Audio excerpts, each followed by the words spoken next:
Welcome here to MoreTalkFCB and welcome back to the channel here today, guys, as once again we are going to be tackling the huge topic from this week that is Frenkie de Jong. We're going to be talking much more again about his future, about the plans of Barcelona, but with one key addition today, because the one man who I couldn't wait to hear from, who I was eager to hear from, it was Xavi. And today, in his press conference ahead of Barça against Getafe, Xavi has spoken on the future of de Jong. We're going to be discussing his words, what they mean, and what we can expect. There is lots of important details to come, so let's get straight into it. Because indeed, it was inevitable that in today's press conference, Xavi was going to be asked in a bit of detail about the future of Frenkie de Jong and exactly what light he could shed on his current situation. And first of all, Xavi was asked there, not directly relating to de Jong, but have you thought about the plans for next season? How far along are you and the board in terms of those transfer plans? And Xavi's answer, I feel, was already an insight into what we're going to talk about with de Jong, because he said we are already thinking about next season. He said, as a coach, I have responsibility to take decisions. He said also Matteo Almani, Jordi Cruyff, President Laporta. He said we have to see who we can count on and who we cannot. And he said it all depends on our financial situation. He said that is something that we know can limit us. It can limit our movements in the market. And he did say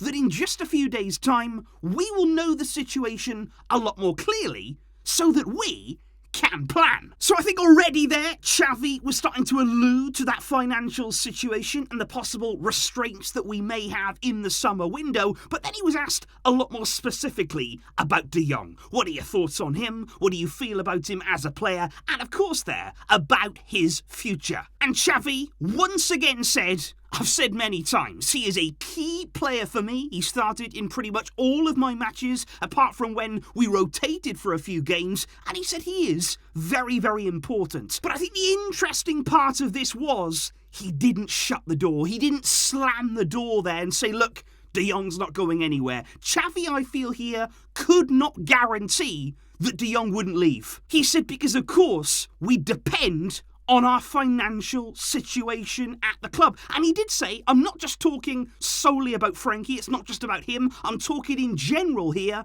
but he spoke again about the financial situation and how that could limit us. And it was almost as though that decision, if it was going to come, as we've said before, it would kind of be taken out of Xavi's hands. And there are a few things here that I do just want to pick up on, not only from those words, but also taking into account everything we've heard on the future of de Jong. Because honestly there, listening to Xavi, I think it's what we already knew. I think Barça, like I have said, genuinely here are considering offers for de Jong this summer. They are open to proposals that come their way for de Jong. Now, I do think there's definitely interest from Manchester United, and especially, of course, the Erik Ten Hag Frenkie link, that definitely exists. But I also don't think there's anything right now that implies, as Gerard Romero has said, that de Jong is going to sign there. I think that was maybe a bit premature, and we haven't seen anything to suggest that yet. And I do still maintain that if it was down to Frenkie, and if he had the decision solely to himself, then he would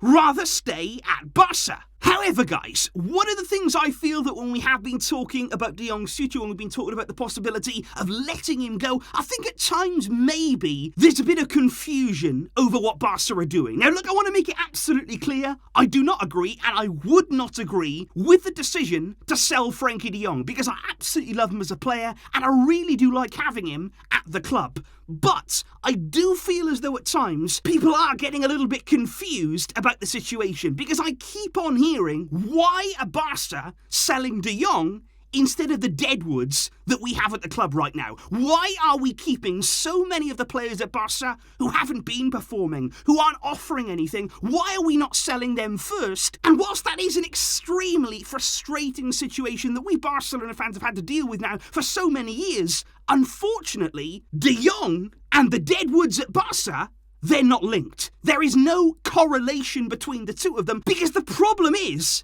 we can't sell those. In a realistic scenario this summer, Nobody wants those players. No disrespect here, but you think of players like Braithwaite, like Neto, like Titi, players that Barca have been trying to shift now for season upon season.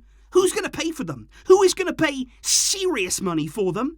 You're just not going to do it. Those kind of players won't raise anything. And so whilst I agree that those players, we have to get them out, those should be the priority. And there's of course so many players who should be seeing the exit door before Frenkie de Jong. That is not why Barca are thinking about selling him. They are not going to be considering selling de Jong because they think he's a bad player. They may spin it as though he hasn't performed to expectations, that he's had a bit of a dip, and all of this kind of stuff. That is all nonsense, guys. If they are considering selling de Jong, it's simply because he's one of the few players in this Barcelona team who you'd get anything for. Because you look realistically at this summer, if you needed money, if you needed to sell to buy, if the only way to bring in and rebuild this squad was to sell one big player, this is the list. These are the options that you have to choose from. Would you sell Pedri? Would you sell Ansu Fati? And not only would you sell Ansu, but would you even get an offer like that right now, given the concerns about his long-term fitness? Would you go and sell Gavi? There's Ter Stegen, who's been rumoured in the media that maybe Barca would think about an offer. But again, would you get that kind of money? And then there's a row. And that is what I mean right now, guys, about the fact that, yes, I don't agree with selling de Jong. And I hope it doesn't happen. I hope it doesn't have to happen. But if Barca feel as though they have to sell to buy this summer out of a list like that, it is unfortunately de Jong. That is the player who the club would choose to sacrifice. And look, guys, once again, we're sitting here talking about this issue, and it doesn't get any easier. I said when this story first broke that, it is heartbreaking. It is genuinely sad that we're even having to talk about this, to think about this with regards to de Jong. But unfortunately, that is what our situation right now is having us do. Because like I say, things weren't going to be solved in 1 year. The mess that Bartomeu created over so many years. You only have to look at that Coutinho deal. The fact that we just made a loss of around 150 million euros in just 4 years. That's all it's been. And even during all of that time, paying him over 400k a week. And like I say, that was a guy that wanted to come. He wanted to be here. And Bartomeu still handed out that kind of money. And it's decisions like that, transfer fees like that, that have near broken our club. We are trying to fix it. We are doing our best to get back up. But it's not easy. And it was never going to be. We've got to keep going, keep working hard, and see where we end up. But let me know your thoughts, guys, down in the comments down below. I know it's not nice. I know it's not good to talk about de Jong leaving. But the reality right now is that Barca will be attentive to offers this summer. Please leave your thoughts in the comments down below. I will see you tomorrow, of course, for all of the Barca versus Getafe reaction. Thank you for watching and for all of your support. But until next time, as always, Visca! El Barça!